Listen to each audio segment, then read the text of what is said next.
ചേട്ടൻ്റെ കൂടെ നിൽക്കുന്നത് കൊണ്ട് എല്ലാ സിനിമയിലും എന്നെ കൊണ്ട് പാടിപ്പിക്കണമെന്ന് യാതൊരു നിർബന്ധമില്ല. പക്ഷേ പാടിപ്പിക്കാനുള്ള ആഗ്രഹം പുള്ളിക്കുണ്ടായിരുന്നു. കാരണം ഞാനും ഈ പറഞ്ഞ പോലെ തന്നെ പാട്ട് ഇങ്ങനെ ഭ്രാന്തായിട്ട് നടക്കണമെന്ന് ചേട്ടനറിയാം. അമ്പലക്കര തെച്ചിക്കാവിലെ പൂരം ബ്ലാക്ക് എന്ന് പറഞ്ഞ സിനിമയിലൊരു പാട്ടുണ്ടായിരുന്നു. അത് പാടിക്കഴിഞ്ഞ ശേഷം പിന്നെ അത് കഴിഞ്ഞിട്ട് വിധിയുടെ നിയോഗത്താൽ പിന്നെ അത് ശ്രീകുമാരേട്ടൻ പാടുന്നു. അപ്പോൾ അങ്ങനെ വരുമ്പോഴേക്കും അടുത്തൊരു പാട്ട് എനിക്ക് തരണമെന്നുള്ളത് ചേട്ടൻ്റെയും അതുപോലെ തന്നെ ആ പടത്തിൻ്റെ പുറകിൽ പ്രവർത്തിച്ച രഞ്ജിത്ത് സാറിൻ്റെയൊക്കെ ഒരു ഇഷ്ടമുണ്ടായിരുന്നു എന്നോട്. അപ്പോൾ രാജമാണിക്യം എന്ന് പറഞ്ഞ സാധനം പടം ആദ്യം അനൗൺസ് ചെയ്യപ്പെടുന്നത് രഞ്ജിത്ത് സാറിൻ്റെ സിനിമയായിട്ടാണ്. അങ്ങനെ രഞ്ജിത്ത് സാറ് എൻ്റെ പ്രാരംഭഘട്ടത്തിൽ വരികയും പിന്നെ ചേട്ടൻ എന്നെ പാടാൻ വേണ്ടി വിളിക്കുകയും ട്രാക്ക് ഞാൻ പാടി കേൾക്കുന്നു.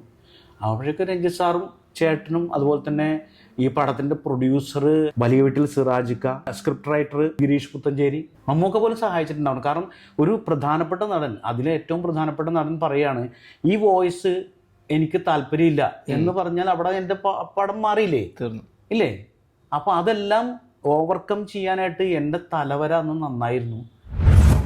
തീയോടു വേണ്ട തിരുക്കുമ്മിയാട്ടം, തീയോടു വേണ്ട തിരുക്കുമ്മിയാട്ടം, തിരിച്ചടിച്ചടിച്ചൊതുക്കും അയ്യയ്യ കുളം പഠിച്ചര ചുരുട്ടും, ഒരു മിന്നൽ മേഘമായി മണ്ണിൽ പെയ്യും, ആറ്റുമീനിനെ ഒറ്റാലിടും, തഞ്ചം തരികിട കൊഞ്ചം കുഴമറുതാളം, തലവലി കോലം കൊലവിളി പഴനി മുരുകൻ ശരണം, പടയ്ക്കും മുന്നിൽ പറന്നു പറന്നു വരം കൊണ്ടത്തരണം, പാണ്ടിമേളം പാട്ടും കുത്തും പക്കവാദ്യത്തപ്പും തകലും നാട്ടുകൂട്ടം കൊട്ടിപ്പാടുന്നേ.